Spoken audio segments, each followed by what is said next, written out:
ஹல்லேலூயா. கலாத்தியர் புஸ்தகத்தை பற்றி தொடர்ந்து பார்த்து வருகிறோம். கலாத்தியர் 5வது அதிகாரம் முதல் 5 வசனங்களை நம்ம இன்னைக்கு பார்க்க போகிறோம்.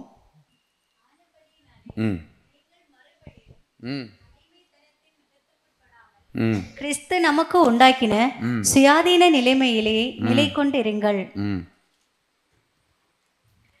இதோ நீங்கள் விருத்த சேதனம் பண்ணிக்கொண்டால் கிறிஸ்துவினால் உங்களுக்கு ஒரு பிரயோஜனமும் இராது என்று பவுலாகிய நான் உங்களுக்கு சொல்லுகிறேன். மேலும் விருத்த சேதனம் பண்ணிக்கொள்ளுகிற எந்த மனுஷனும் நியாயப்பிரமாணம் முழுவதையும் நிறைவேற்ற கடனாளியாய் இருக்கிறான் என்று மறுபடியும் அப்படிப்பட்டவனுக்கு சாட்சியாக சொல்லுகிறேன். நியாயப்பிரமாணத்தினால் நீதிமான்களாக விரும்புகிற நீங்கள் யாவரும் கிறிஸ்துவை விட்டு பிரிந்து கிருபை நின்று விழுந்தீர்கள். நாங்களோ நீதி கிடைக்கும் என்று ஆவியை கொண்டு விசுவாசத்தினால் நம்பிக்கையோடு காத்திருக்கிறோம். கிறிஸ்தவ மத போதகத்தை மறந்து இதெல்லாம் கேட்கணும். எப்படி? நிறைய மத போதகத்தை கேட்டிருக்கிறோம். மதத்துக்கும் கிறிஸ்தவத்துக்கும் சம்பந்தமே இல்லை. மதத்தில் இருந்துன்னா என்ன பிடிக்குமோ அது அவங்களுக்கு பிடிச்சிருந்துச்சு, அதுக்கு தான் எழுதியிருக்கிறது.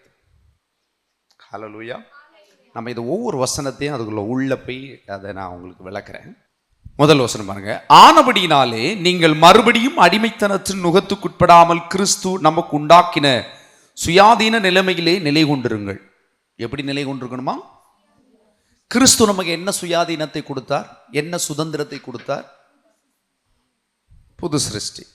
திருப்பிக் கொள்ளுங்க. கலாத்தியர் 4 எடுங்க. 3 முதல் 9 வரைக்கும் நான் வாசிக்கிறேன். அப்படியே நாமும் சிறு பிள்ளைகளாயிருந்த காலத்தில் உலகத்தின் வழிபாட்டுகளுக்கு நாம் அடிமைகளாயிருந்தோம்.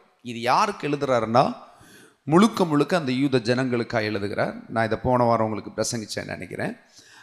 சுயாதீனம், அதாவது உலகத்தின் வழிபாடுகள் அப்படின்னா நியாயப்பிரமாணத்தின் வழிபாடுகள், நியாயப்பிரமாணத்தை சார்ந்த வழிபாடுகள். 3 முறை, ஒரு வருஷத்தில் 3 முறை அங்கே இஸ்ரேல் போகணும், அங்கே இருக்கிற வழிபாடுகள் எல்லாம் செய்யணும், இந்த வழிபாடுகளை ஆடை வெட்டணும், பாவத்துக்கான பரிகாரத்தை செலுத்தணும், இதெல்லாமே செலுத்தணும். இதுக்கு அடிமையாக இருந்தாங்க. ஒரு கட்டத்தில் என்ன பண்ணிட்டாங்கன்னா, கடவுள் இருக்காரோ இல்லையாப்பா, ஆட்டை அறுத்தா போதும், கதை முடிஞ்சது. இப்போ அப்படி தானே, தேங்காய அந்த ஒரு காஞ்ச கல்லில் போய் டப்புன்னு ஒரு அடி அடித்தா 10 ரூபா தான். எப்படி? 10 ரூபா தான். தேங்காய் அடித்தா போதும், முடிஞ்சுது. அப்போ பாருங்களேன், இது வேற எங்கேருந்து வரல, இங்கேருந்து தான் வந்துச்சு அதெல்லாம். ஹல்லேலூயா. இங்கேருந்து தான் வந்திருக்கு பாருங்க. இந்த உலக வழிபாடுகளுக்கு அடிமைகளாக இருந்தோம். உண்மைதான், அவனு சொல்றான், அவன் அதில் தான் இருந்தான். நாம் புத்திர சுவிகாரத்தை அடையும்படிக்கு நியாயப்பிரமாணத்துக்கு கீழ்ப்பட்டவர்களை மீட்டுக் கொள்ளத்தக்கதாய், இப்படியெல்லாம் இதுக்குள்ளே கீழ்பட்டிருந்தவங்களை மீட்டுக் கொள்வதற்காக புத்திர சுவிகாரத்தை. ஏன்னா இந்த இங்க வழிபாடுகள் எல்லாம் கொடுத்ததே அவர் தான். அப்ப அவர் இப்ப ஏன் கொடுத்தாருன்னா, நேரடியா கடவுளை தொடர்பு கொள்ள முடியாது, அதுக்கு தான் இதை கொடுத்தார். இப்ப இந்த வழிபாடுகள் வேண்டாம், நான் டைரக்டா உன்னை பிள்ளைன்னு கூப்பிடலாம், நீ என்ன நேரடியா அப்பான்னு கூப்பிடலாம், உரிமைக்கு வந்துட்ட. நான் இனி ஒண்ணுமே செய்ய முடியாது, ஏன்னா எனக்கானது எல்லாமே உனக்கு தான். அந்த மாதிரி ஒரு சுதந்திரத்தை நான் உனக்கு கொடுத்துட்டேன். நியாயப்பிரமாணத்துக்கு கீழ்ப்பட்டவர்களை மீட்டுக் கொள்ளத்தக்கதாய் காலம் நிறைவேறின போது, ஸ்திரீயின் வயிற்றில் பிறந்தவரும், காலம் நிறைவேற முடியாது, ஸ்திரீயின் வயிற்றில் பிறந்தவரும் இயேசு கிறிஸ்து. ஸ்திரீயின் வயிற்றில் பிறந்தவரும் நியாயப்பிரமாணத்துக்கு கீழான உருவான தம்முடைய குமாரனை தேவன் அனுப்பினார். மேலும் நீங்கள் புத்திரராய் இருக்கிறபடினால் அப்பா பிதாவே என்று கூப்பிடத்தக்கதாய் தேவன் நமக்கு குமாரனுடைய ஆவியை உங்கள் இருதயங்களில். ஆவியை எப்படி அனுப்பினாரு? நீங்க வார்த்தைய கேட்ட உடனே அது உள்ள ஆவியா உள்ள தங்கி இருக்குது. புரியுதா? இப்போ ப்ரீகேஜிக்கு போகிறதுக்கு முன்னாடி, ஸ்கூல்ல போய் படிக்கிறதுக்கு முன்னாடி அப்பான்னு கூப்பிடுது, அம்மானு கூப்பிடுது. எப்படி சொல்லி கொடுக்குறீங்க? அது எப்படி உள்ள போச்சு?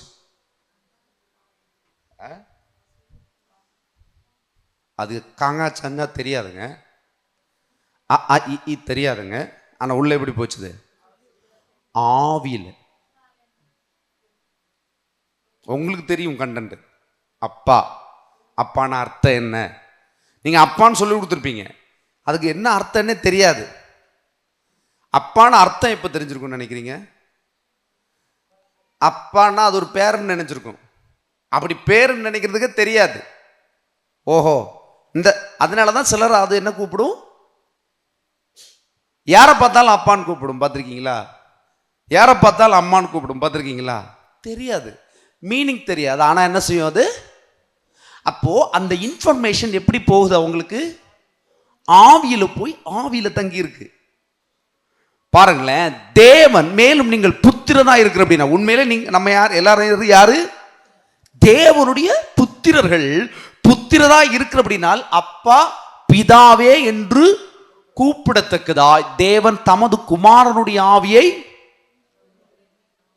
யாருடைய ஆவியை அனுப்பினாரு? பிதாவுடைய ஆவி இல்ல, பரிசுத்தாவி இல்ல, குமாரனுடைய ஆவியை நமக்குள் அனுப்பினார். இப்ப யாரா இருக்கிறாங்கன்னா நமக்குள்ள பிதா, குமாரன், பரிசுத்தாவியா தங்கி இருக்கிறாங்க. யார அப்பான்னு கூப்பிடுறோம்? மொத்தத்தையும் கூப்பிடுறோம். யாரால? இயேசுவால. அதான் குமாரனுடைய ஆவியை நமக்கு அனுப்பினதுனால தான் இப்ப பிதாவுக்கு முன்பதான் நம்ம நிக்கிறோம், பிதாவுக்கு பிள்ளையா நிக்கிறோம். ஹல்லேலூயா. புரிஞ்சது இல்ல? ரைட். ஆகையால் இனி நீங்கள் அடிமையாயிராமல் புத்திரனாய் இருக்கிறீர்கள். புத்திரனையானால் கிறிஸ்து மூலமாய் தேவனுடைய சுதந்திரமா இருக்கிற. இப்ப நம்ம யார் சுதந்திரமா இருக்கிறோமா இல்லையா? சுதந்திரமா இருக்கிறீங்களா இல்லையா? அப்ப முதல் வசனம் என்ன சொல்லுது நமக்கு? ஆனால் மறுபடியும் அடிமைத்தனத்துக்கு நுகப்படாமல் கிறிஸ்து நமக்கு உண்டாக்கின சுயாதீன நிலைமையிலே, அதிலே எதுல நிலை கொண்டிருக்கணும்? நீங்களே சொல்லுங்க. சுயாதீன நிலைமையான என்ன? சுயாதீனத்தை நான் இது வரைக்கும் போதிச்சேன். எதை சுயாதீன நிலைமையா? இப்போதானே 2 செகண்ட் கூட ஆகல. நான் எனக்கு அது இல்லை, இது இல்லை, அங்கே இல்லை, அவன் நல்லா இருக்கியான், கள்ள நல்லா இருக்கியான், கொள்ளக்காரி நல்லா இருக்கியா, அப்படிதான் இருக்கணும். நீ நல்லாகிறத வரைக்கும் அவனை நல்லாக்கிட்டே இருப்பார். எப்படி? நீ நல்லாகிறது வரைக்கும் அவனை நல்லாக்கிட்டு இருப்பார். அவனை பார்த்தாச்சு நீ திருந்துன்னா அப்படி சொல்றது. உனக்கு அப்பா பிதாவேன்னு கூப்பிட பண்ணுகிற புத்திர சுவிகாரத்தின் ஆவியை தந்து உன்னை சுதந்திரராகி இருக்கிறார். ஹல்லேலூயா. உன்னை சுயாதீன நிலைமையில் அந்த நிலையில நிலை கொண்டிருக்க. நீங்க யார்? அவருக்கு பிள்ளைகள். இதுல நிலை கொண்டிருங்க, எப்பவுமே அதுல நிலை கொண்டிருங்க. இதுதான் முதல் வசனம் விளக்குது பாருங்க. 2வது வசனம் பாருங்க. இதோ நீங்கள் விருத்த சேதனம் பண்ணி கொண்டால் கிறிஸ்துவினால் உங்களுக்கு ஒரு பிரயோஜனமும் இராது. விருத்த சேதனம் எப்படி வருது? நியாயப்பிரமாணத்தின் மூலமா வந்ததா? இல்லை.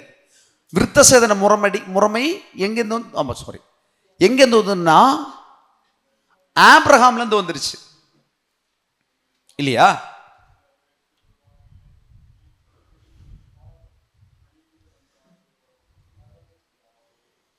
ஆனா நியாயப்பிரமாணம் பாருங்க. இதோ நீங்கள் விருத்த சேதனம் பண்ணுங்க, கிறிஸ்து உங்களுக்குள் ஒரு பிரயோஜனம் வராது என்று பவுலாகிய நான் உங்களுக்கு சொல்லுகிறேன். ஏன் விருத்த சேதனம் எங்கிருந்து பண்ணார்னா, ஆபிரகாம கர்த்தர் தெரிந்தெடுத்தார், அப்படித்தானே? வாக்கு பண்ணினார்.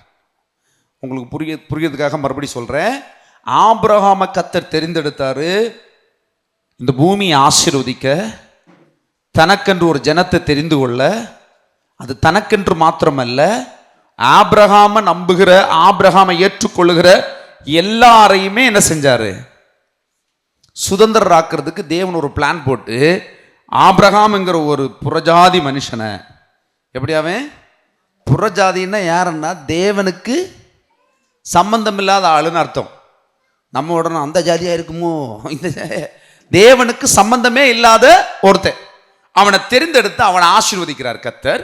ஆசீர்வதித்து என்ன செய்யறாருன்னா, அவனுக்கு விருத்த சேதனம் பண்ணல, அவனுடைய பிள்ளைக்கு 8ஆம் நாள் விருத்த சேதனம் பண்ண சொன்னார். அவனுக்கு கூட அடிமையாய் அவனுக்கு கூட அவன் வாங்கியிருப்பான் தெரியுமா ஜனங்களை. அங்க அப்ப எல்லாம் ஜனங்கள் என்ன செய்வாங்க? வாங்குவாங்க. வாங்கினவளுக்கு பிறந்தவங்க எல்லாரையுமே 8ஆம் நாள்ல விருத்த சேதனம் பண்ணணும். ஆம்பளை பிள்ளைங்களுக்கு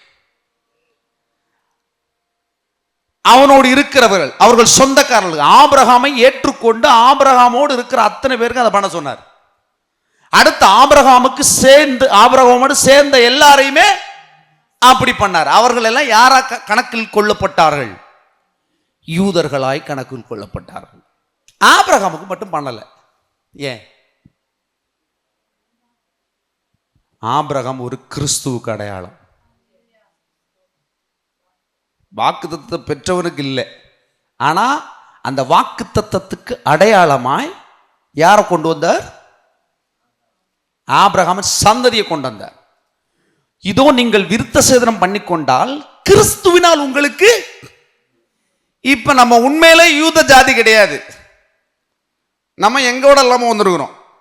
இப்போ இந்த வேலைக்காரன் வேலைக்காரி ஆபிரகாமோட இருந்தவன் எல்லாம் யூதனா மாறிட்டான்.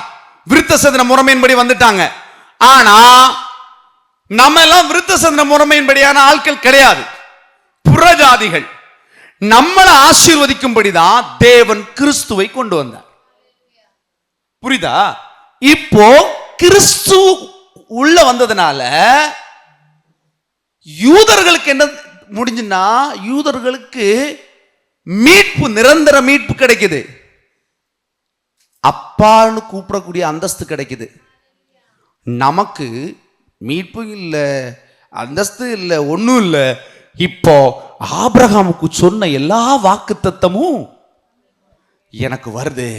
ஆபிரகாமுக்குள்ள எல்லா ஆசீர்வாதமும் எனக்கு வருது. யார் மூலமா? அதனாலதான் சொல்றான், இதோ நீங்கள் விருத்த சேதனம் பண்ணி கொண்டால். ஏன்னா இவனு எல்லாம் என்ன பண்ணானுங்கன்னா, நீங்க இயேசு முதல் அதிகாரத்தில் நான் உங்களுக்கு ஏற்கனவே பேசியிருக்கிறேன். என்ன சொன்னானுங்கன்னா, நீங்க இயேசுவை ஏற்றுக்கொள்ளுங்க, பாவத்துக்கு மன்னிப்பு உண்டு, சரிதான். ஆனா நீங்க ஆசீர்வாதமா எங்களை மாதிரி இருக்கணும்னா, ஒரு நல்ல பணக்காரன் போய், தம்பி நான் நல்லா இருக்கேனா பாரு, ஆமா என்ன மாதிரி வரணுமா, அப்ப நீ ஏன் கோயிலுக்கு வா. அங்க போனாதான் அங்க எந்த பூஜையோ எந்த பட்டையோ எந்த கோட்டையோ எந்த மலையோ நீ அலைஞ்சிட்டு தெரியும். அந்த மலை எந்த மலை அப்படின்னு நீ இப்போ சிங்கி அடிச்சுட்டு தான் இருக்கணும்.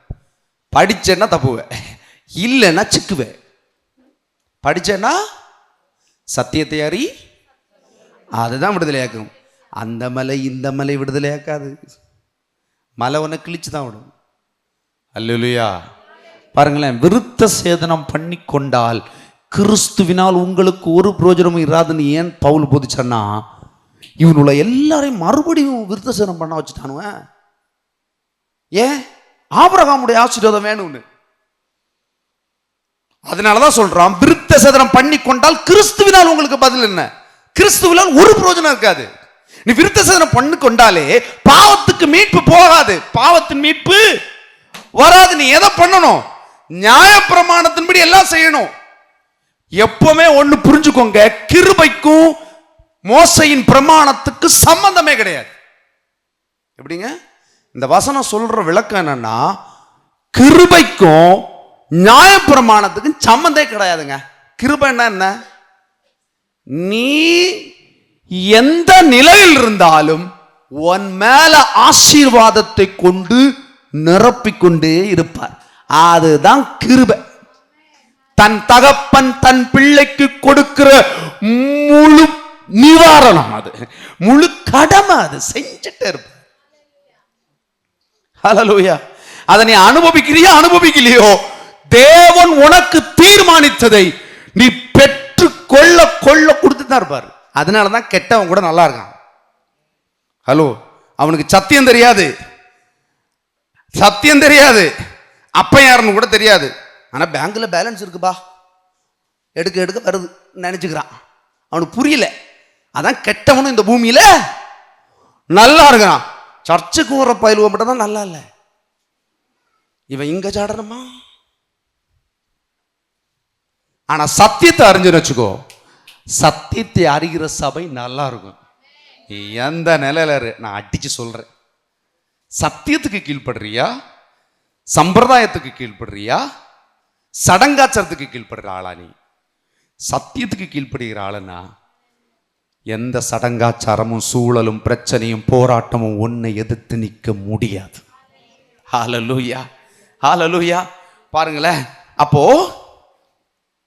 இங்க என்ன நடக்குதுன்னா, இந்த இடத்துல ஒரு நூதன போதனை வருது பாருங்க. எப்படிங்க? எப்படி சொல்லுங்க? நூதன போதனை. இப்ப என்ன போதனைன்னே தெரியாது சிலவங்க. நூதன போதனைன்றது இதை, ஐயோ எது நூதன போதனை தெரியாது பாருங்க. அவன் அன்னைக்கே எழுதியிருக்கிறான் நூதன போதனை. பாருங்க, பவுல் இதுல கலாத்தியில சூப்பரா எழுதியிருக்கிறான். இவன் இங்க என்ன போதனை வருதுன்னா, கிருபையும் வேணும் உங்களுக்கு, நியாயப்பிரமாணமும் வேணும். ஏன்னா அதுல வளர்ந்துட்டானுங்களே, இந்த இதெல்லாம் செஞ்சு வளர்ந்து பழகிட்டானுங்க. பார்த்தீங்களா, பல 2000 வருஷத்துக்கு 2000 வருஷம் வரை, அதுக்கு முன்னாடி ஒரு 2000 வருஷத்துக்கு முன்னாடி பண்ண ஆரம்பிச்சுட்டானுங்க. புரியுதா உங்களுக்கு? இதை விட முடியல. இதை போய் இனி செய்யாதேன்னு சொன்னா கடவுளே வந்தாலும் நம்ப மாட்டானுங்க. கடவுளே வந்தார் ஆனாலும் நம்பல. இவங்களுக்கு என்ன வேணும்னா கிருபையும் வேணும், இலவசமா கிடைக்குது. ஆனா இதுவும் வேணும்ல. அடுத்து சுயக்கிரியை. எப்படி? சுயத்திலையும் செய்வானுங்க. எப்படி? கல்லை கும்பிடுறது, காலை கும்பிடுறது, இது அவங்களுக்கு இதுலையும் இதெல்லாம் வேணும்ன்றானுங்க. அதுக்கு தான் பவுல் சொல்றான், நியாயப்பிரமாணத்துக்கும் உன் சுயக்கிரியைக்கும் கிருபைக்கு சம்பந்தமே கிடையாது. நீ சுயக்கிரியை செஞ்சுட்டே இரு, நீ எப்படி செய்யறியோ அப்படிதான் உனக்கு கிடைக்கும். நான் இவ்வளோ வேலை செஞ்சா எனக்கு இவ்வளோ கூலி கிடைக்குன்னு நினைக்கிறேன்னா அவ்வளோதான் கிடைக்கும்.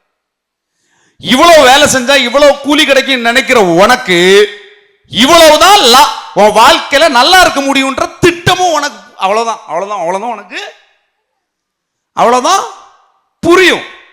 அதை தாண்டி நீ வளர மாட்ட.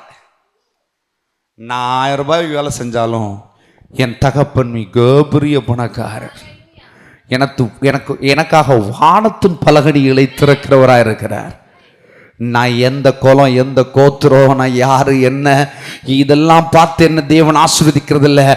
அவர் எனக்கு தகப்பன், நான் அவருக்கு பிள்ளை என்கிறதுனால தகப்பன் தன்னுடைய சகல சுதந்திரத்தையும், சொத்து சுதந்திரத்தையும், சுக சுதந்திரத்தையும், சமாதான சுதந்திரத்தையும் அவரிடத்தில் எப்படி இருக்கிறதோ அப்படியே எனக்கு சுதந்திரிக்க அவர் திட்டமிட்டபடியே நான் பெற்றுக்கொள்வேன்.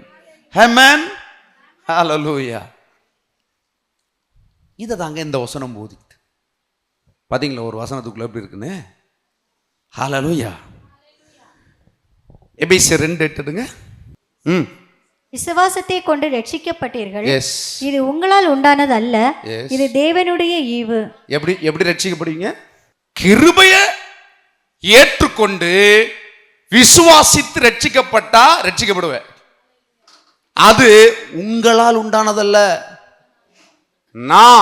நான் பின்னாடி ஒரு கிரியை செஞ்சிருக்கிற சிலுவையில, அதை நீ விசுவாசிச்சேன்னா கிருபையை கொண்டு உன் வாழ்க்கையில என் அப்பனுடைய சுதந்திரத்தை எல்லாவற்றையும் நீ பெற்றுக்கொள்வாய். ஹல்லேலூயா.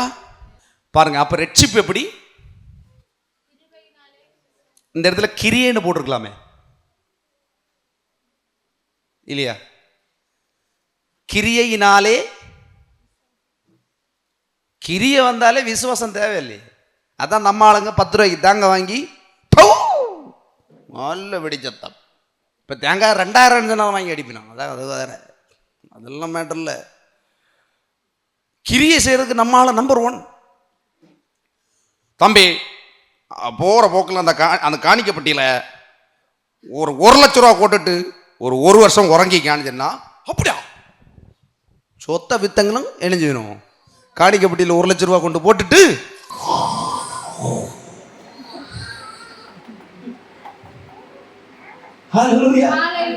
உங்களுக்கு கிரியை செய்யறது இப்படிதான் செய்வாங்க. நான் பார்த்துக்கங்க, உங்களுக்கு தெரியுமாங்கல்ல, இப்படியே கிரியை செஞ்சு அழிஞ்ச குடும்பங்களை பார்த்துருக்கேன். அந்த சாமி சொன்னாரு, இந்த சாமி சொன்னாரு, அந்த அந்த அந்த அந்த அந்த அந்த சாமிகளும் கண்டாக்கும் ஆப்பிரும். ஆண்டவரை தான் கேட்க மாட்டாரு.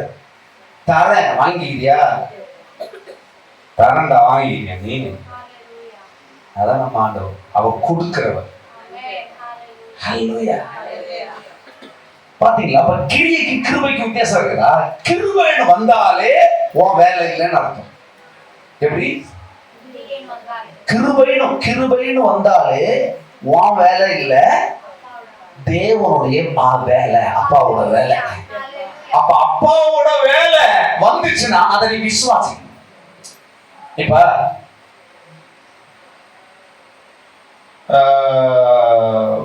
வைலட் சிஸ்டர் வந்து அவங்க வீட்டுல நல்லா சமைச்சு வச்சிருக்காங்க. என்ன கூப்பிட்டுப்பாங்க, சமைச்சு வைக்கல, என்ன சொன்னாங்க, சாப்பிட கூப்பிடுறாங்க. நான் சாப்பிட போறேன். என்ன சமையல் கேட்குறேன்.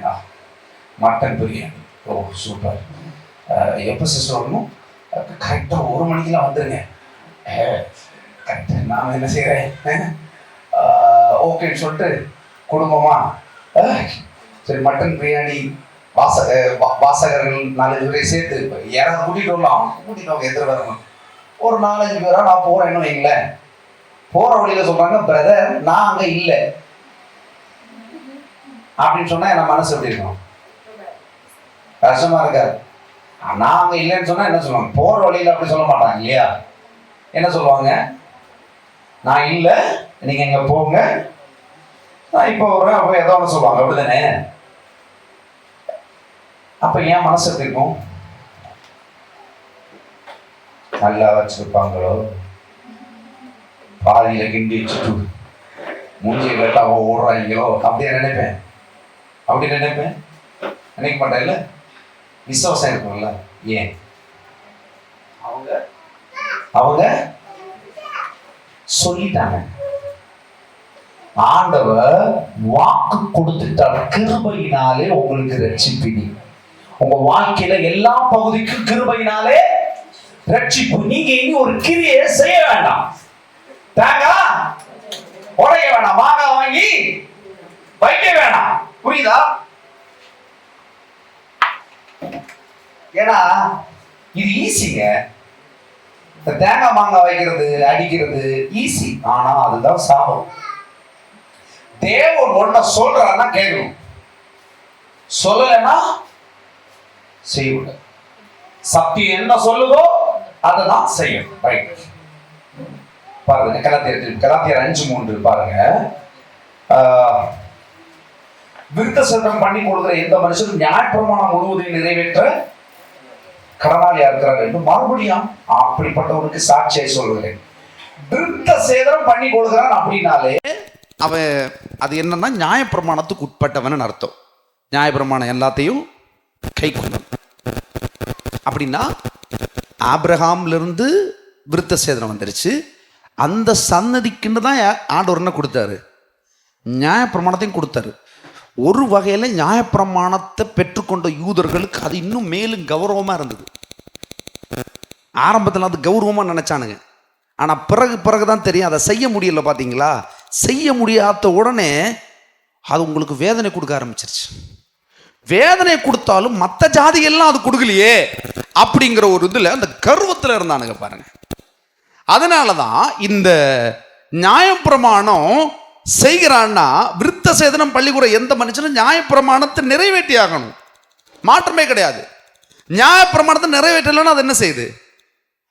நியாயப்பிரமாணத்தை நிறைவேற்றல என்ன சாபம். நான் சொல்றேன் சபைக்கு, மறுபடியும் சத்தியத்தை கேளுங்க.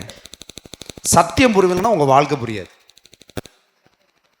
என்ன செய்யறேன் செய்யுங்க. பிரதர் எனக்கு சத்தியமே புரியல பிரதர், ஆவியே இல்லை பிரதர், எனக்கு ஒன்றுமே வரலைன்னா தயவு செய்து உங்கள் வேலையெல்லாம் ரிசைன் கூட பண்ணிக்கோங்க. எப்படி? Resign your job. கண்டினியூ பண்ணிட்டு இருக்கிற எம்பிபிஎஸ்ஸை ஸ்டாப் பண்ணு. ஐபிஎஸ் படிச்சுட்டு இருக்கல, இன்னும் ஒரு வருஷத்தில் எக்ஸாம் வரும். 5 வருஷமாக படிச்சுட்டு இருக்கலாம். நீ ஸ்டாப் பண்ணு. இதில் கற்றுக்கொள். என்ன கற்றுக்கோ?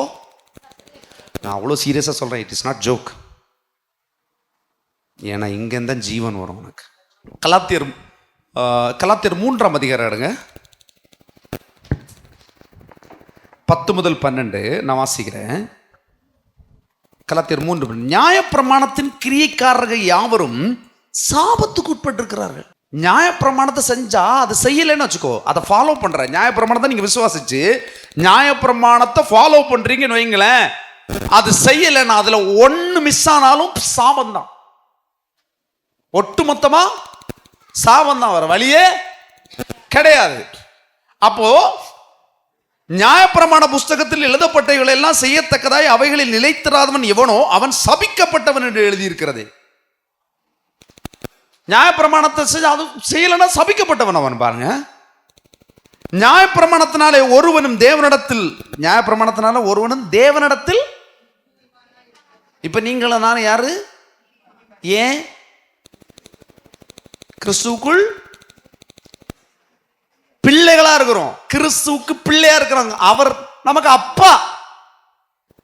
நியாயப்பிரமாணத்தினால் ஒருவனும் தேவனிடத்தில் நீதிமானா இருப்பதில்லை என்று வெளியரங்கமாக இருக்கிறது. ஏனெனில் விசுவாசத்தினாலே நீதிமான் பிழைப்பான் என்று எழுதியிருக்கிறது. எதுல பிழைப்பான்? கிரியை செய்யறதுக்கு விசுவாசம் தேவை. ஒரு தேங்காயை அடிச்சுட்டு போயிடலாம். ஆனா விசுவாசிக்கிறது என்னது? கர்த்தர் எனக்காய் யாவற்றையும் செய்வார். ஆமா, அவர் எனக்கு ஏற்கனவே சொல்லிட்டார். அவர் சொல்லிட்டு ஏமாத்துறதுக்கு மனுஷன் அல்ல, அவர் என் அப்பா, அவர் சர்வவல்ல தேவன். ஹல்லேலூயா. நியாயப்பிரமாணமோ கீழே எழுதிருக்கு பார்த்தியா, கரெக்ட் தானே? நியாயப்பிரமாணமோ விசுவாசத்துக்குரியதல்ல.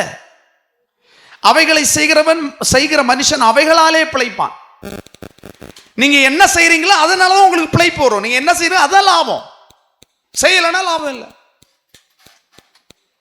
தேங்காய் அடிச்சும் பிரயோஜனம் கிடையாது. ஆனா விசுவாசிச்சா உன் விசுவாசம் எப்படியோ அப்படியே உனக்கு ஆக கடவுள். நீ சொன்னபடியே ஆக கடவுள். போ, அவ்வளவுதான், முடிஞ்சு போச்சு. நீ விரும்பினபடியே ஆக கடவுள். போ. புறஜாதி ஒருத்தி அந்த துணிக்கையாவது கீழே கிடக்கிற அந்த எச்சலாவது கொடுங்க, அவ்வளவு விசுவாசமா உனக்கு, போ எடுத்துட்டு. ஹல்லேலூயா. உன் விசுவாசமே உன்னை கிரிய ரட்சிக்கணும். நம்ம ஆளுகள் எல்லாம் ஒரே தேங்காடி தான். ஹல்லேலூயா. என்ன வேணா பண்ணலாங்க, தென்னை மரம் நிறைய வளரும் இதுக்காகவே, புரியுதுங்களா? ஹல்லேலூயா. அப்ப அப்படி அடிச்சு நல்லா இல்லை யாரும். ஆனா பெட்டர் சொல்யூஷனை கொடுக்குறாரு பாருங்க ஆண்டவர். பெட்டர் சொல்யூஷன், அதெல்லாம் அந்த கடமைகள்லாம் நீ செய்ய வேணாம், உனக்கு ஒரு பெட்டர் சொல்யூஷனை கொடுக்குறேன். உனக்காக நான் எல்லாத்தையும் செஞ்சுட்டேன், நீ என்ன விசுவாசி, உனக்காக இதை நான் செஞ்சுட்டேன். இந்த வாழ்க்கை, இந்த முழு உலக வாழ்க்கைக்கும் தேவையான சகலவற்றையும் நான் உனக்கு அருளிட்டேன். இதை நீ ஒரு கிரியை செஞ்சு பெற்றுக்கொள்ள வேண்டாம். என் பிள்ளையா என்ன அப்பன்னு விசுவாசிச்சுக்கோ. விசுவாசிச்சுன்னா நான் உனக்கு அது அத்தனையும் செய்யலாம், எல்லாம் உனக்கு வந்துருவான். பேர்ல தான் எழுதி இருக்கு, அவ்வளவுதான். நான் ஏற்கனவே அதை கையெழுத்து போட்டு அனுப்பிட்டேன், வச்சிட்டு தான் வந்திருக்கிறேன். ஹல்லேலூயா. ஆவியானவர் உனக்கு முழு உதவியா இருந்து அதை நடத்துவார், செய்வார், அவ்வளவுதான். ஹல்லேலூயா. Praise the Lord. மரத்தில் தூக்கப்பட்ட எவனும் சபிக்கப்பட்டவன் எழுதியிருக்கிறபடி கிறிஸ்து நமக்கு சாபமாகி நியாயப்பிரமாணத்தின் சாபத்திற்கு நம்மை முழுவதும் நீங்களாக்கி மீட்டு கொண்டாச்சு. ஹல்லேலூயா. முழுவதுமாய் நம்மளை மீட்டெடுத்தாச்சு. இனி என்ன போய் நம்ம ஒரு கிரியை செஞ்சுட்டு. Hallelujah. Praise the Lord. Okay, 4வது வசனத்தை திருப்பிக் கொள்ளுங்க. கலாத்தியர் 5:4 படிங்க. நியாயப்பிரமாணத்தினால் நீதிமான்களாக விரும்புகிற நீங்கள் யாவரும் கிறிஸ்துவை விட்டு பிரிந்து கிருபை நின்று விழுந்தீர்கள். நியாயப்பிரமாணத்தினால் நீதிமானாக விரும்புகிற நீங்கள் யாவரும் கிறிஸ்துவை விட்டு பிரிந்து கிருபை நின்று விழுந்தீர்கள். நீங்க தயவை இனி எதிர்பார்க்கவே வேண்டாம். தயவை, ஸ்பெஷல் அட்டென்ஷனை வரவே முடியாது. ஏன்னா நீ எதிர்பார்க்கறது கிரியை செஞ்சு நீ பண்ற அப்படிதான் சொல்லுவார். கிருபை உனக்கு வேலையை செய்யாதுன்னு அர்த்தம். அநேகருடைய வாழ்க்கையில கிறிஸ்தவர்களா இருப்பாங்க பாருங்க, சத்தியம் தெரியாதனால என்ன நடக்கும்? இவங்க போராடி பார்ப்பாங்க. நான் தான் போறேன், டெய்லி சர்ச்சுக்கு போறேன், சர்ச்சுக்கு போற, சத்தியம் தெரியலையே. சத்தியம் தெரிஞ்சாதானே நீ விசுவாசிப்ப. விசுவாசிச்சாதானே உன் ஜபம் விசுவாச ஜபமா இருக்கும். விசுவாசம் உள்ள ஜபமே ரட்சிக்கும். வேற என்ன? நான் ஜெபிக்கிறேன்னு கேட்ட, நான் போய் இந்த கிறிஸ்தவர்களை அட்டன் பண்ணி எந்த கிறிஸ்தவன் விசுவாசம் இல்லைன்னு பேசவே இல்லைங்க. நான் விசுவாசம் இருக்குங்க, இயேசுவை தாங்க நம்புறேன் அப்படின்வாங்க. இயேசுவை நம்பியுமா இப்படி இருக்கீங்க? இல்லை. அப்போ என்ன பிரச்சனை இருக்குன்னா, இயேசுவை நம்புறீங்க சரிதான், ஆனால் என்னன்னா நீங்கள் இன்னும் கிரியை செய்கிறீங்க.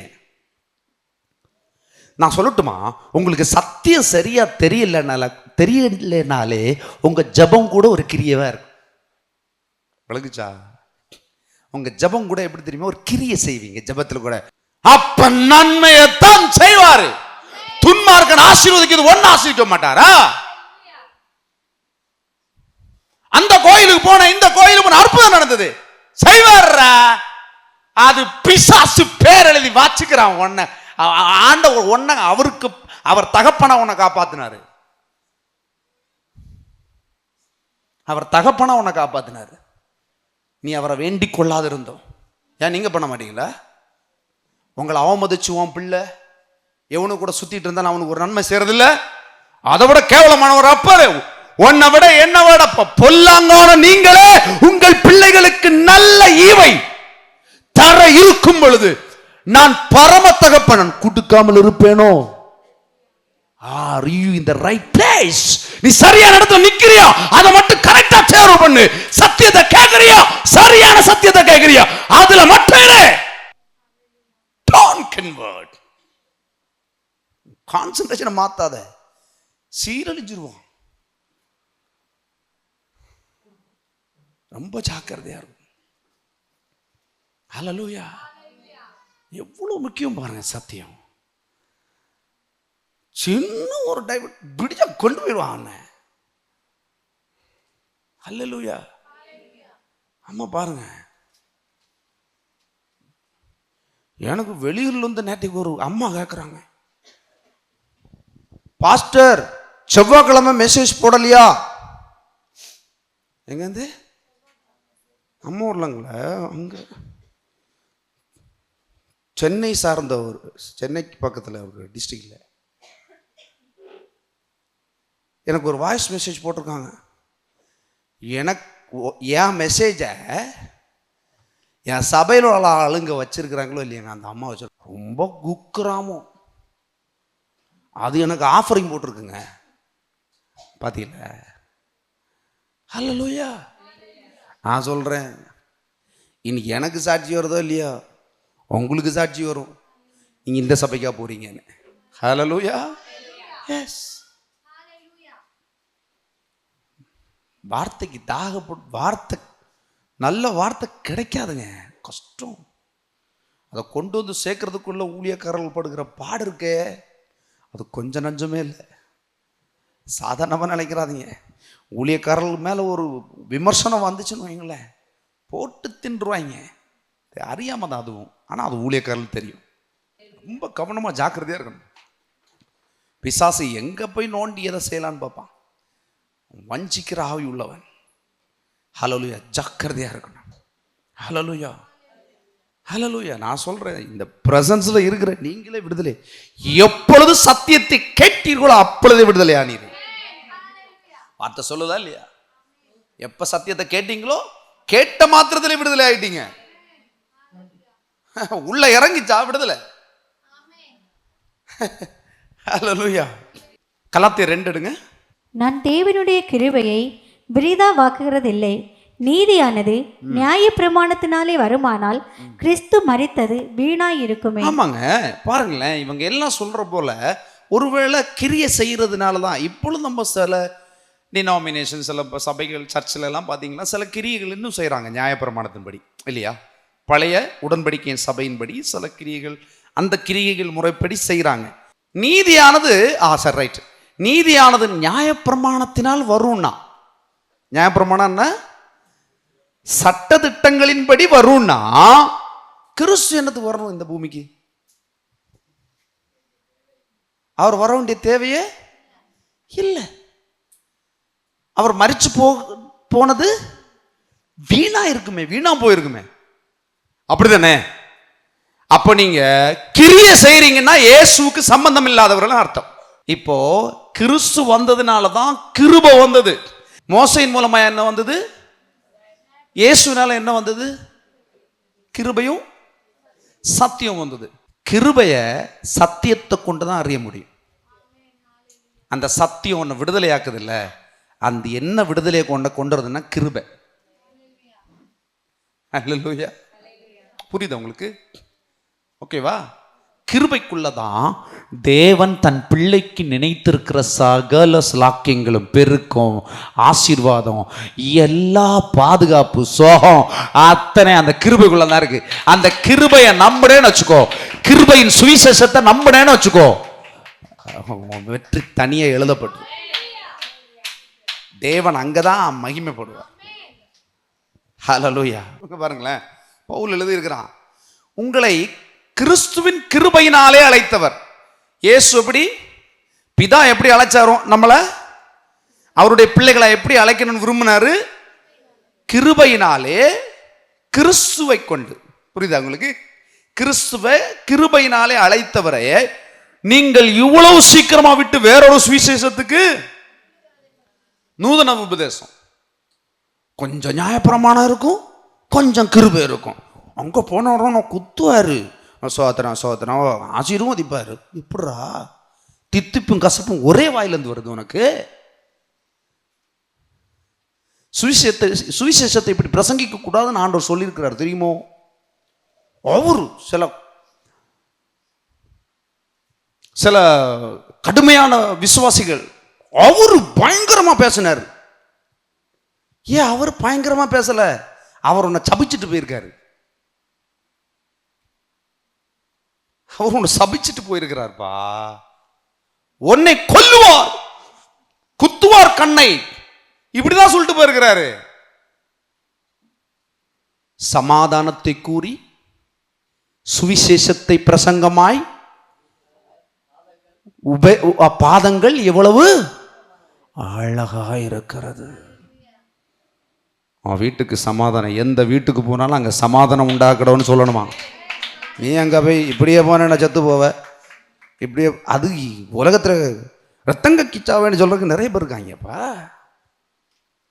இத பிரசங்கி கிறிஸ்துவின் கிருபை யோசிக்கும் வேறொரு சுவிசேஷம் நான் சுக்கா சொல்லி வைக்கிறது. ஹல்லேலூயா. திரும்ப நான் ஆச்சரியப்படுகிறேன்றான். எனக்கு ஆச்சரியமா இருக்குது.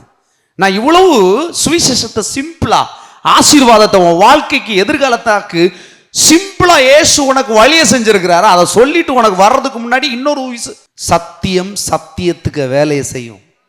சத்தியம் சாகாது தம்பி, உண்மை கூட செத்து போயிடும், சத்தியம் சாகாது.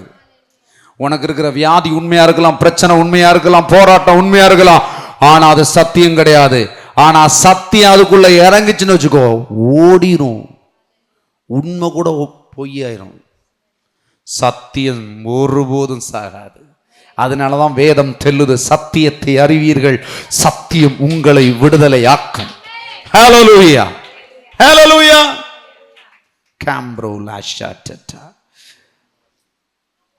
பாருங்களேன், வேறொரு சுவிசேஷம் இல்லையே. கீழே போடுங்க. வேறொரு சுவிசேஷமே இல்லையப்பா. சுவிசேஷம் என்னது? இப்ப நான் வயலட்டை பார்த்து சொல்றேன், நீ நல்லா இருப்ப, அது சுவிசேஷம். கொஞ்சம் நல்லா இருப்ப, அது என்னது? அது நல்லாவே இருக்க மாட்டேன்னு சொல்லி போக வேண்டியதானே? அட செத்த பயல, என்ன சொல்லிட்டு போற? எவனாச்சும் வந்து நீ கொஞ்சம் நான் நல்லா இருப்பேன்னு சொன்னா, ஆனா சொல்லுவாங்க நீங்க இப்படி போற வழி தவறு, அந்த தவறான வழியை விட்டு விலகி சரியான வழியில வாங்க. சரியான வழி கிறிஸ்து. இது நல்ல சுவிசேஷம். ஏன்னா போதனை என்ன செய்யும் அப்படின்னா, சத்தியத்தை சொல்லி உங்களை குற்றப்படுத்தாது, உங்களை நாசுக்கா உங்க இருதயத்தில் இறங்கி உங்க முள்ள உங்களுக்கே தெரியாம பிடுங்கி எடுக்கும் இல்லையா. அவர் ரொம்ப ஆற்றுவாருங்க, ரொம்ப தேற்றுவாருங்க. சும்மா எல்லாம் பிரசங்கிக்க மாட்டாருங்க. வார்த்தை அவ்வளோ சூப்பராக எழுதி வச்சிருக்காங்க. தேனிலும் மிருதுவானதுங்க.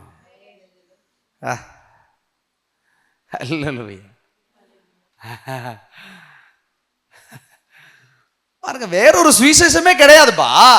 சிலர் உங்களை கலக்கப்படுத்தி, எப்படி வேணுன்னே, நான் சொல்றேங்க, நம்ம பிள்ளைங்களோட பேசுங்க. வேற ஒரு சபைன்னு பேசுனிய, பணத்துக்காக ஆசைப்பட்டு காட்டி கொடுத்தவனுக்கு குற்ற உணர்வு வந்தது. நான் சொல்றேன், அவன் சாவு நியாயமான சாவு. அவன் சாவாம இருந்தா அவனை ஊர் உலகம் எல்லாம் என்ன சொல்லும்? நீ எல்லாம் நாண்டு கண்டு ஜாவப்படாதல. நீங்க கேட்க மாட்டீங்களா? பரம தகப்பனையே காட்டி கொடுத்துருக்கான். அவன் எதுக்கு பிறந்து இல்லையா எழுதுக்க, அவன் பிறந்த சாபத்துக்கு பிறந்திருக்கான் அவன். ஆனா அப்படிப்பட்ட ஒருத்தன் வேணுங்க காட்டி கொடுக்கறது.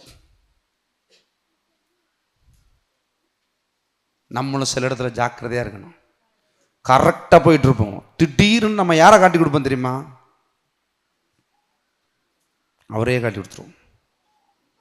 ஹல்லேலூயா. ரொம்ப ஜாக்கிரதை பாருங்களேன். வேறொரு சுவிசேஷம் இல்லையே.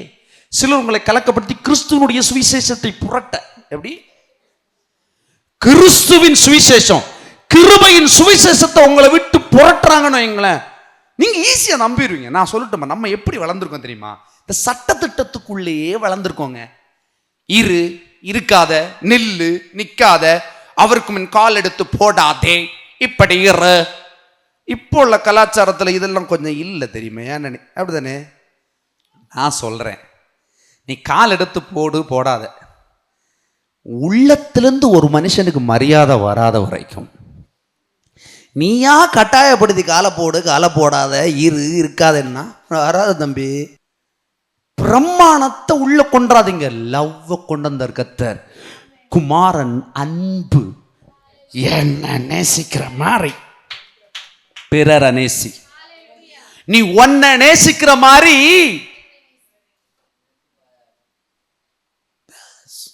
அங்க பேர் என்னது? ஹல்லேலூயா. சூப்பர்ல. உன்னை கொண்டு எவ்வளவு பற்றுமோ அவ்வளவுதான். உன்னை கொண்டு எவ்வளவு நேசிக்க ஒன்னால முடியுதோ, ஒன்ன நேசிக்க ஒன்னால எவ்வளவு முடியுதோ அவ்வளவுதான் நீ மற்றவரை நேசின்னு சொல்லுது.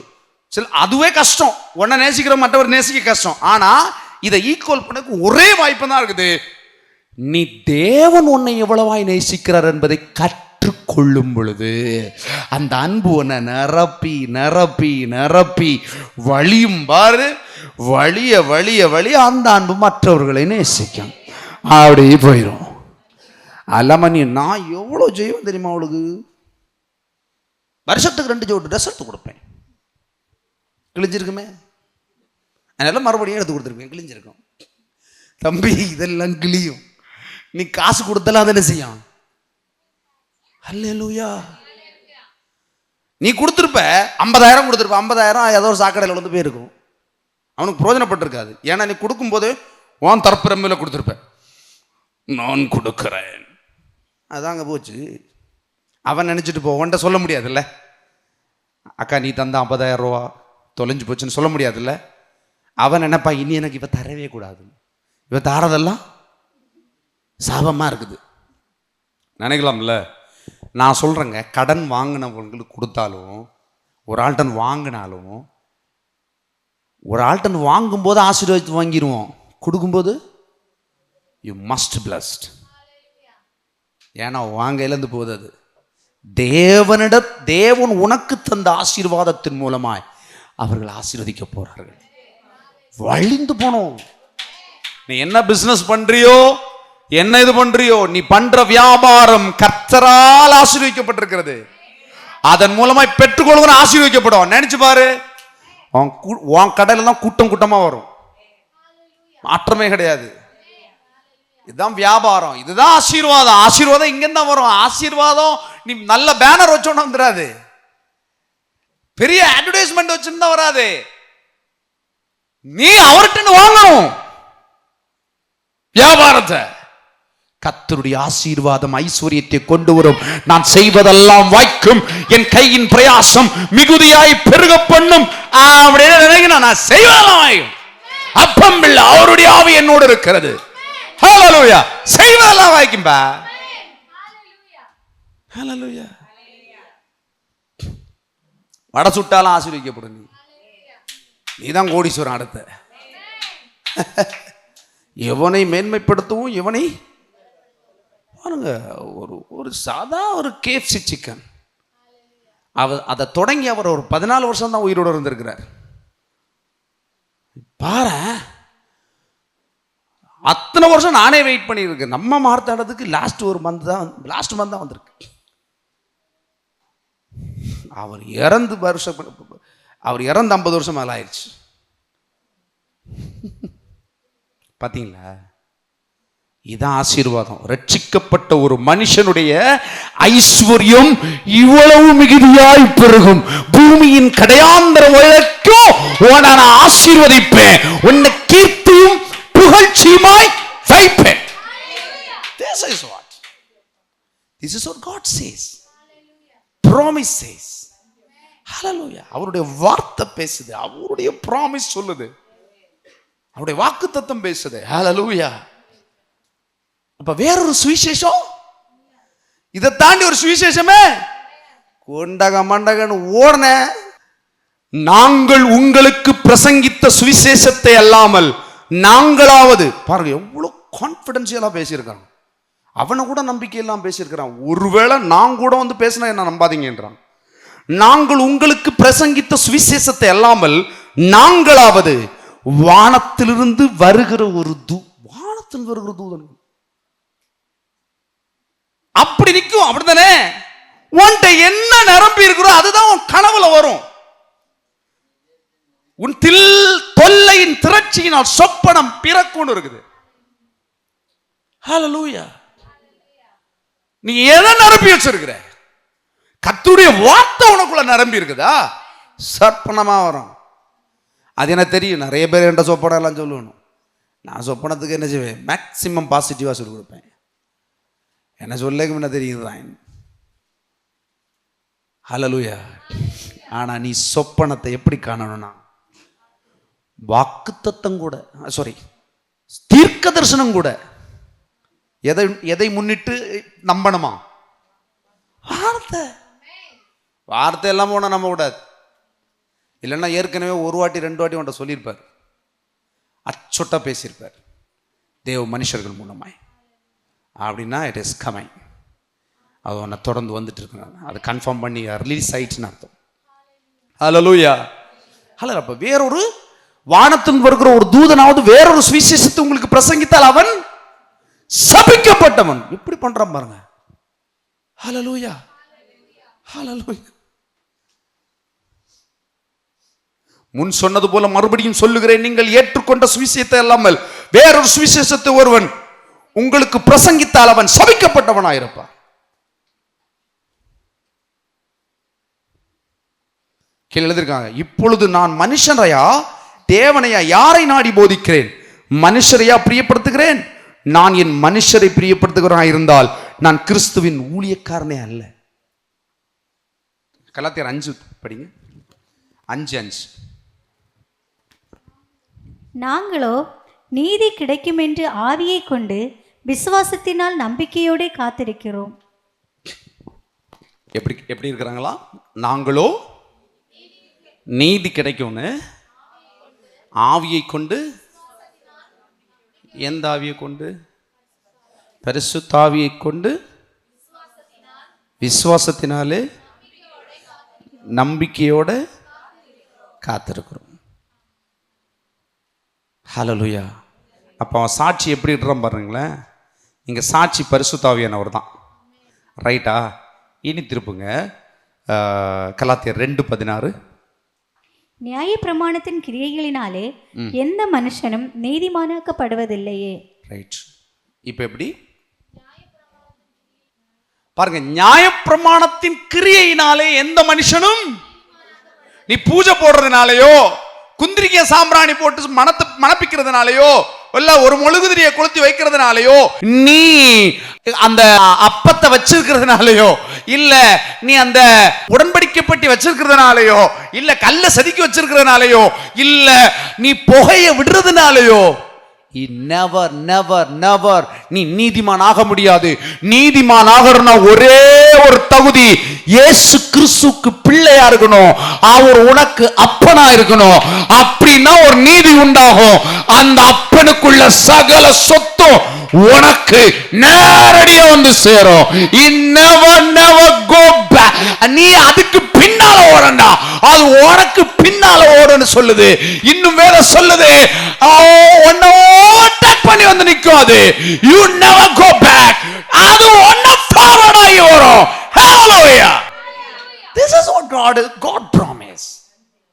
இதுதான் புது உடன்படிக்கை. நீ இன்னும் பழைய உடன்படிக்கையில இருந்து தேய்ச்சிட்டே இருக்கிற.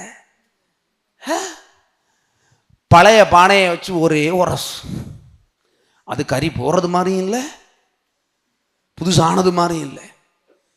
தூக்கி போட்டு நல்ல என்னெல்லாமோ மெட்டல் வருது பாருங்க. வாங்கி வச்சு சமைச்சியா, புதிய மெட்டல் வரும்போது இதை தூக்கி போடணும். நல்லா இருக்கு அப்படின்னா அதில் விஷம் இருக்கு, தூக்கி போடணும். எப்படி போடுறது? காசு நிறைய கொடுத்தோமே, அப்போ நீ எதுக்கு வாங்கணும்? காசு பார்க்குறேன் இல்லையா? ஹல்லேலூயா. யாருமே கிரியை செய்யாதீங்க. கிரியை செய்கிறவர்களை ஃபாலோ பண்ணாதீங்க. முட்டு போட்டு நடந்தால், முட்டு குத்தி நடந்தால், மல்லாங்கப்படுத்து உருண்டால் போட்டா நான் நிறைய வேணா போடுவேன். சுனிதா சிஸ்டர் 10 தோப்புகரணம் போட்டானா 10,000 தோப்புகரணம் போடுவேன். அடுத்து கேட்கட்டு யாருங்க வந்து, உங்களுக்கு கூட வந்தப்போ சுனிதா தானே, அவளுக்கு பூரா 10,000 ரூபா இருக்குது, உங்கள்கிட்ட மட்டும் 10 லட்சம் இருக்கு. எப்படி கடவுள்? அப்போ ஏன்னா நான் 10,000 தோப்புகரணம் போட்டிருக்கேன், சும்மா இல்லை. எனக்கு பலன் இருக்குது, நான் பண்றேன். I have. ஏன்னா இருக்கிறத வச்சு தான் நான் கிரியை பண்ணுவேன். இல்லாதவன் என்ன பண்ணுவான்? இல்லாதவனுக்கு முழுத்துரி கொளுத்தி வைப்பான். முழுத்துரி இல்லாதவன் தீக்குச்சி அடிச்சு அட இருக்குங்களா. இதெல்லாம் செய்ய வேணாம்னு இருக்கு பைபிள். நான் சொல்லலை, பைபிள் சொல்லுதுப்பா. படிச்சு தெரிஞ்சுக்க, மறுபடியும் போய் படிங்க, கேளுங்க, படிங்க, கேளுங்க, படிங்க. திரும்ப போட்டுட்டு பைபிள் எடுத்து வச்சுக்கோங்க, நோட்ஸ் எடுத்து வச்சுக்கோங்க, திரும்ப பாருங்க, ஸ்டாப் பண்ணுங்க. கரெக்டு தானே இவர் பேசுறது? படிங்க அப்படி. அப்பதான் உங்களுக்கு சத்தியத்தின் மேல லவ் வரும்.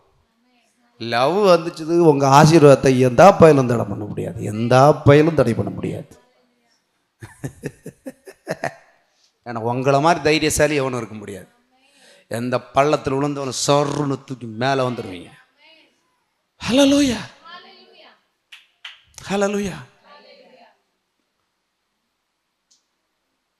கைண்ட்லியாக சொல்கிறேன், எந்த நியாயப்பிரமாண கிரியைகளையும் செய்யாதீங்க. அந்த சபை செய்கிறாங்க, இந்த சபை எங்கேயாவது ஒன்றை செஞ்சிருவாங்க சிலதை.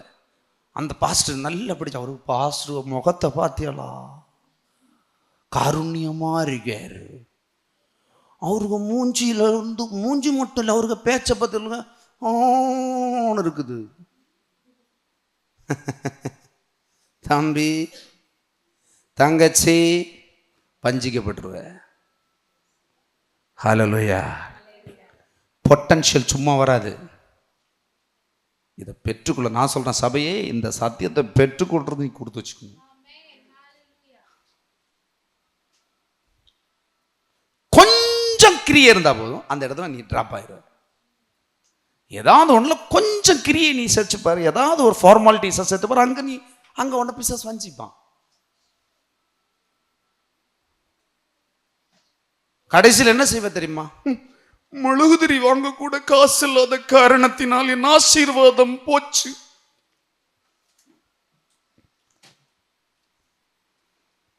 ஆண்டவர் ஒன்று மொழி 2 பைசா தருவாரா?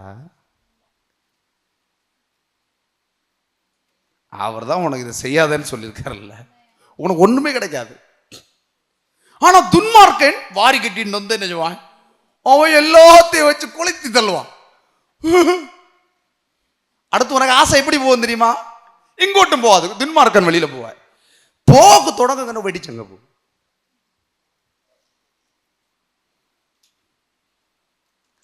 ஜாக்கிரதையா இருக்கணும். சத்தியத்தை அறிவீர்கள், சத்தியத்தை அறிவீர்கள், சத்தியத்தை அறிவீர்கள், சத்தியமே விடுதலையாக்கும். ட்ரூ, ஐ ஆம் தி true and way and life. நானே வழியும் சத்தியமும் ஜீவனமா இருக்கிறேன். என்னை அல்லாமல் ஒருவனும் பிதாவை தரிசிக்க மாட்டான். பிதாவை தரிசிக்க மாட்டான்னா அவர் அப்பா, சத்தியத்தை ஏற்றுக்கொள்றான் பிள்ளை. சத்தியத்தை ஏற்றுக்கொள்ளாதவன் கேட்டியாளா? நான் உங்களுக்கு சிட்ட பாய்க்க பெரிய பாய்க்க டைரக்டா நீ எனக்கு யாரு முறை சொல்லு. சிலவங்களுக்கு சிலவங்க கண்டோன்னா முறையை ஏதாவது சொல்லி கூடுவோம். டைரக்டா நான் யாரு இல்லையா? ஒன்று விட்டு 4வதுக்கெல்லாம் நீங்கள் கான்சன்ட்ரேட் பண்ணுவீங்களா? என்னட்ட சிலவங்க கூப்பிட்டு கேட்பாங்க, பிள்ளை உனக்கு தெரியும், என்ன தெரியும் இல்லையா?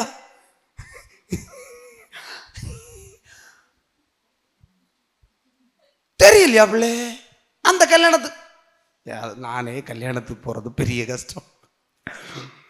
பிள்ளை அப்ப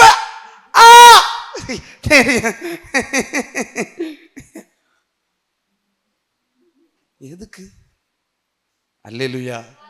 கிறிஸ்துவுக்குள் நாம் ஒன்றாயிருக்கிறோம். அதுதான் அல்டிமேட். ஒரு நாளைக்கு அந்த உறவு தான் நிலைக்க போகுது. கடைசி வரைக்கும் நிலைக்க போகிற உறவு அதுதான். நீ ஒன்ன விட்டு கொடுக்கிறது, நீ மத்தவங்களை விட்டு கொடுக்கறனா நீ ஒன்னையே விட்டு கொடுக்கிற.